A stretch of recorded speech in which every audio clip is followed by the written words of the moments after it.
नमस्कार साथियों, ये हमारा अगला टॉपिक है स्वर के अंतर्गत। हमने स्वर को जाना, स्वर क्या होता है, स्वर के मुख्यतः कितने भेद होते हैं, और अब हम जानेंगे स्वर के अन्य भेद के बारे में। तो साथियों, स्वर के जो अन्य भेद हैं उसमें पहला भेद होता है मुखाकृति अथवा उच्चारण प्रयत्न के आधार पर स्वर के कितने भेद होते हैं।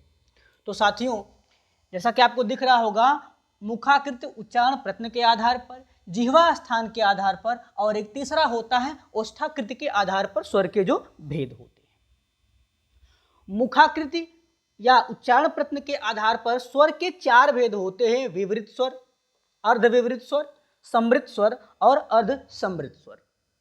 विवृत का अर्थ होता है खुला हुआ। हम आपको पहले भी बता चुके हैं कि जैसे ही आप कोई टर्म, कोई शब्दावली, शब्द अपने समक्ष पाते हैं, सबसे पहले उसकी परिभाषा, उसकी मीनिंग जानने का प्रयास करिए। यदि मीनिंग जान लेंगे तो उसके अंतर्गत क्या चीजें होंगी वो समझने में आसानी हो जाएगी। मुखाकृति यानी मुख का आकार कैसा होगा, उच्चारण करने पर मुख का कैसा आकार होगा, उस आधार पर स्वर के ये विभेद किए गए हैं।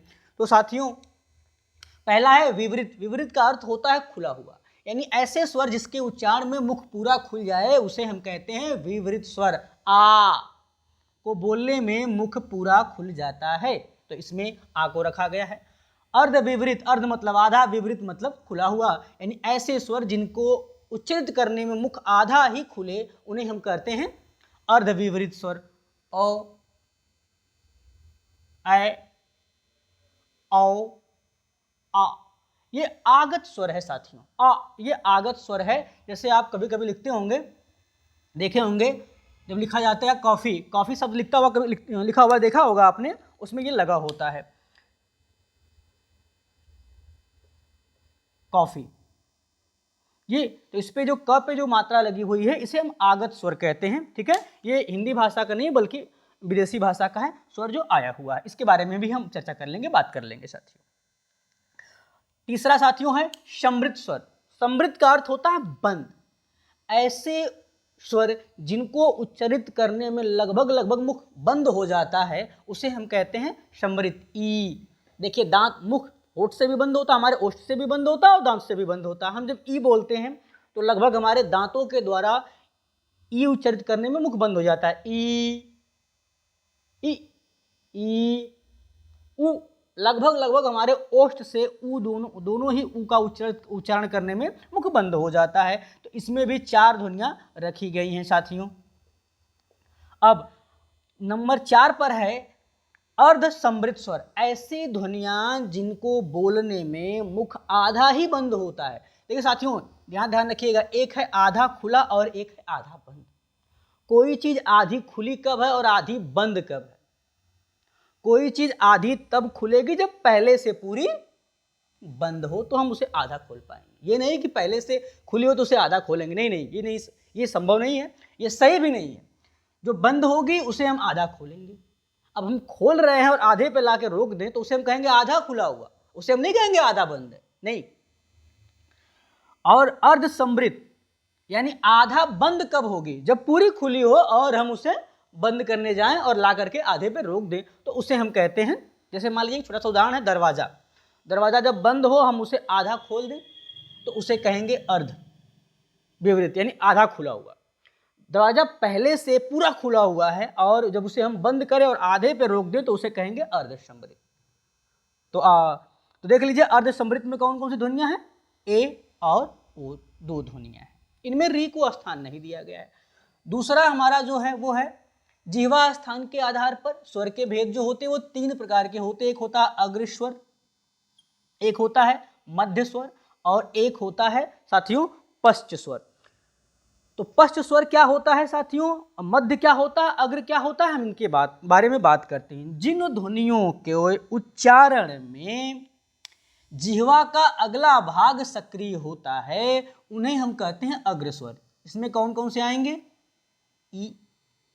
ई, और उसके बाद ए आएगा, फिर आई। ये 4 ध्वनियां इसमें आएंगी। अगला साथियों हमारा है मध्य स्वर। जिह्वा स्थान के आधार पर ही बात हो रही है। वे स्वर जिनके उच्चारण में जिह्वा का मध्य भाग, केंद्रीय भाग अपनी भूमिका अदा करता, उसे हम कहते हैं मध्य स्वर। इसमें आएगा साथियों अपश्च स्वर के अंतर्गत। अब इनके अतिरिक्त जो स्वर होंगे वो पश्च, यानी जिह्वा का बिल्कुल पिछला भाग जिन स्वरों के उच्चारण में सक्रिय होता है उन्हें पश्च स्वर कहा जाता है। तो क्या हो जाएगा साथियों? आ, उ,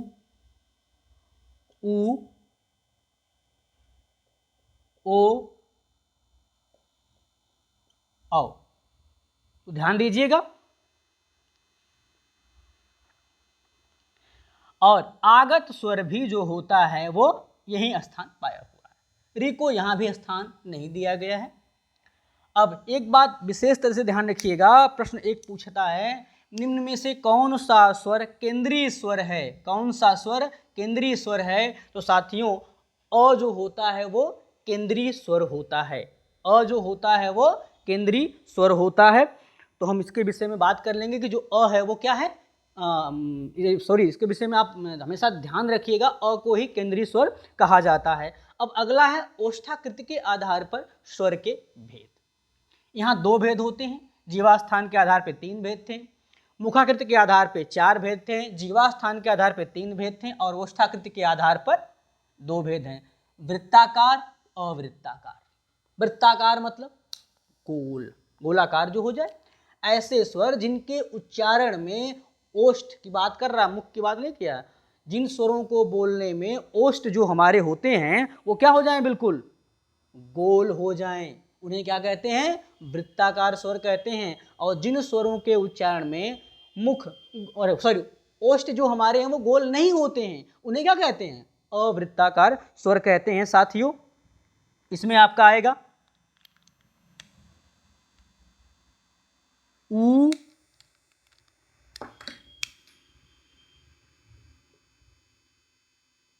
ऊ, ओ, औ, और आपका आगत स्वर भी इसी के अंतर्गत आता है। कौन सा? आगत स्वर। अब अवृत्ताकार यानी वे स्वर जिनके उच्चारण में ओष्ठ का आकार गोलाकार नहीं होता है उसे हम कहते हैं अवृत्ताकार। अ, आ, ई, ए, ऐ। तो साथियों ये रहा स्वर के अन्य भेद के अंतर्गत। तो आज हमने स्वर के अन्य भेद भी जान लिया, पढ़ लिया। अगली कड़ी में हम जो पढ़ेंगे वो पढ़ेंगे अयोगवाह क्या होता है, क्योंकि वो भी हिंदी भाषा में प्रयोग किया जाता है तो पढ़ना तो है ही उसे। अयोगवाह क्या होता है, ठीक है। स्वर के कितने प्रकार होते हैं, सॉरी व्यंजन के जो प्रकार होते हैं उन पे हम थोड़ी सी बात करेंगे। वो बहुत पिछले में देख रहा हूँ कुछ परीक्षाओं में ये प्रश्न पूछ चुका है कि अनुनासिक, निरानुनासिक, ये सब निर्नुनासिक, ये सब चीज़ें क्या होती है। तो हम इसके विषय में भी बात अभी आपसे कुछ देर अगले टॉपिक में कर लेंगे। यहाँ फिर से एक बात दोहरा लीजिए, मुखाकृत उच्चारण प्रयत्न के आधार पर 4 भेद होते हैं। विवृत स्वर, आ, अर्धविवृत, अ, ऐ, औ, आ। समृत स्वर ये भी जो होता 4 होते हैं। ई, उ, अर्धसमृत की संख्या 2 है, ए और ओ। ये कुल 4 भेद हैं। जीवा स्थान के आधार पर स्वर के 3 भेद होते हैं। अग्रस्वर ई, ए, ऐ। मध्य स्वर और इसे केंद्रीय स्वर भी कहा जाता है। पश्च स्वर आ, उ, ओ, औ, आ। ओष्ठाकृति के आधार पर स्वर के 2 भेद होते हैं, वृत्ताकार और अवृत्ताकार। वृत्ताकार का मतलब गोलाकार होता है, अवृत्ताकार अगोलाकार होता है। यानी जिन स्वरों के बोलने में ओष्ठ जो है वो गोल हो जाए, उ, ओ, औ, आ। अवृत्ताकार ऐसे स्वर जिनके उच्चारण में ओष्ठ का आकार गोल नहीं होता है उन्हें हम अवृत्ताकार स्वर कहते हैं। अ, आ, ई, ए, ऐ इत्यादि। तो साथियों आशा करते हैं कि आपके लिए यह भी उपयोगी होगा और आपको पसंद आएगा। मैं आशीष आप सभी का एक बार फिर से बहुत बहुत स्वागत करता हूं। वीडियो को लाइक, शेयर और सब्सक्राइब करने के लिए धन्यवाद साथियों।